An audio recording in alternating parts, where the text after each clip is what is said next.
নমস্কার বন্ধুরা, আশা করি সবাই খুব ভালো আছেন। আমিও ভালো আছি। পৌষ সংক্রান্তিতে একটু পিঠে আর পায়েস বানিয়েছিলাম। সেই পিঠে পায়েসের ভিডিওটাই আজকে আপনাদের সাথে শেয়ার করছি। আমি 3 প্যাকেট দুধ নিয়ে নিয়েছিলাম পায়েসটা বানানোর জন্য। সেই পায়েসের দুধটাই একটু প্রথমে ভালো করে ফুটিয়ে জাল দিয়ে নিচ্ছি। দুধটা যতটা ঘন হবে পায়েসটা ততটা টেস্ট হবে। এদিকে অন্য একটা গ্যাস জ্বালিয়ে নিয়েছি। দুধটা ভালোই ফুটে গেছে। সেই দুধে আমি 5 থেকে 6 চামচের দুধ নিয়ে নিচ্ছি সেই বাটিটাতে। ফোটানো দুধটা নিচ্ছি। এর মধ্যে আমি পাটালি গুড়টা দিয়ে একটু ভালো করে আগে জাল দিয়ে নেব। কারণ অনেক সময় পাটালি গুড় কী হয়, দুধে দিলে ফেটে যায়, তখন তো পায়েসটা পুরোটাই খারাপ হয়ে যাবে।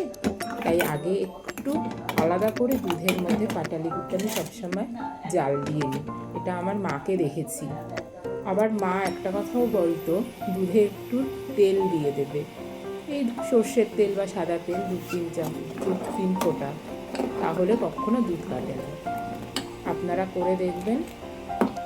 যদি কখনো দুধ কেটে যাওয়ার ভয় থাকে, দুধ ফোটানোর আগেই দুধে 3 ফোঁটা সর্ষের তেল বা সাদা তেল যেটাই হোক দিয়ে দেবেন। এদিকে পায়েসের জন্য আমি 3 প্যাকেট দুধ নিয়েছি, 3 মুঠ চাল নিয়ে নিয়েছি। চালটা ভালো করে ধুয়ে নিচ্ছি। এখানে আমি গোবিন্দভোগ চাল নিয়েছি। এদিকে দেখুন দুধটা কিন্তু বেশ ভালোভাবে ফুটে গেছে।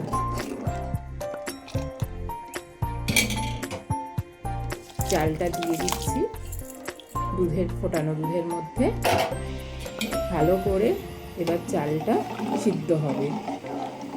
দুধটা যদি ভালো করে না জাল দিয়ে নিই, তাহলে পায়েসের কিন্তু ভাতটা ভালো আসবে না, তখন কিন্তু পায়েসটা অত টেস্ট হবে না। আর বললাম না একটু পিঠে বানাবো, পিঠে বলতে একটু পাটিসাপটা করব। তার জন্য আমি একটা পাত্রে ময়দা নিয়েছি 2 কাপ, 2 বাটি বলতে পারেন। 1 বাটি সুজি আর অর্ধেক বাটি মিষ্টি। আমার এখানে একটুখানি নকুলদানা ছিল, আমি সেটাই মিষ্টির মধ্যে অ্যাড করে নিয়েছি। ভালো করে মিশিয়ে নেব।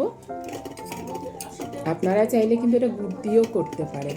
অনেকেই গুড় দিয়ে এই মিশ্রণের মিষ্টিটা মাখায়। পায়েসটা আস্তে আস্তে ভালো করে ফুটছে, হতে থাক পায়েসটা। ততক্ষণে আমি পাটিসাপটার যে মিশ্রণটা ভালো করে মিশিয়ে নিই। এই দেখুন আমি কিন্তু ভালো করে মিশিয়ে নিয়েছি। বেশি গাঢ়ও হবে না, আবার খুব পাতলাও হবে না।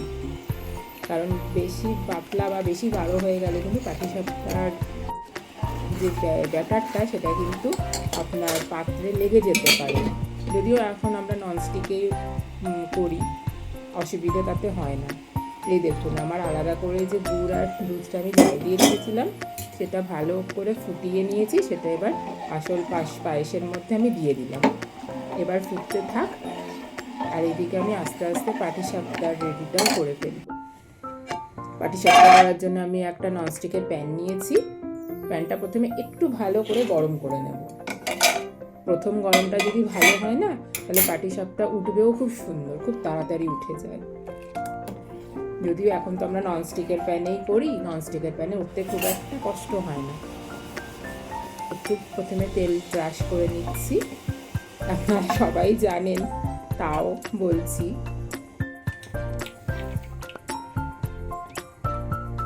এবার যে মিশ্রণটা আমি করে রেখেছিলাম পাটিসাপটার জন্য, সেটা দিয়ে দিলাম।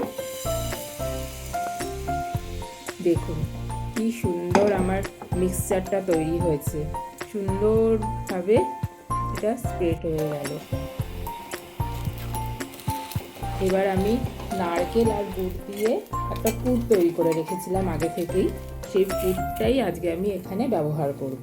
অনেকে মিল্ক মেড দিয়েও করতেই পারেন, ক্ষীরের পুর দিয়ে, কিন্তু আমার নারকেলের পুরটাই বেশি ভালো লাগে।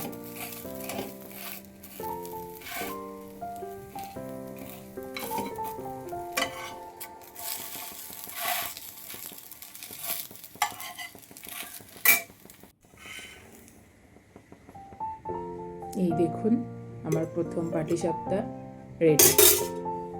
এদিকে পায়েসটা একটু দেখে নিই। হ্যাঁ, পায়েসটাও খুব সুন্দর ফুটে গেছে, বেশ ঘনত্বটা ভালোই এসেছে বলুন। এবার আমি পায়েসের গ্যাসটা অফ করে দিচ্ছি। আর বেশি যদি জাল দিই না, তাহলে কিন্তু বেশি ঘন হয়ে যাবে। একটা একটা করে পাটিসাপটা এবার আমি করে নেব। পাটিসাপটা করতে বেশিক্ষণ সময় লাগে না, খুব তাড়াতাড়ি কিন্তু হয়ে যায়।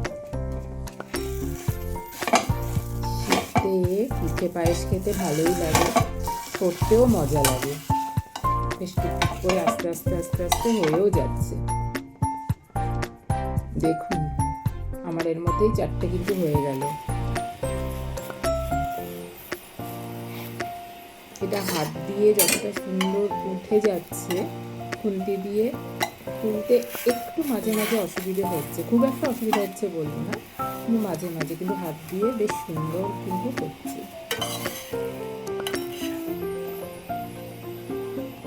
দেখুন, অলমোস্ট আমার পাটিসাপটাটা কিন্তু রেডি হয়ে গেল, শেষ। এবার পায়েস আর পাটিসাপটাটা একটু বেড়ে ফেলি।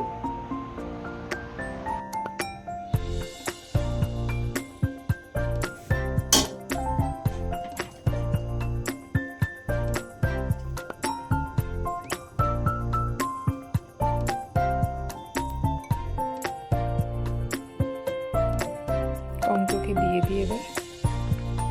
কঙ্ক, এনো আজকে বিকেলের পাটিসাপটা পাটিসাপটার পায়েস।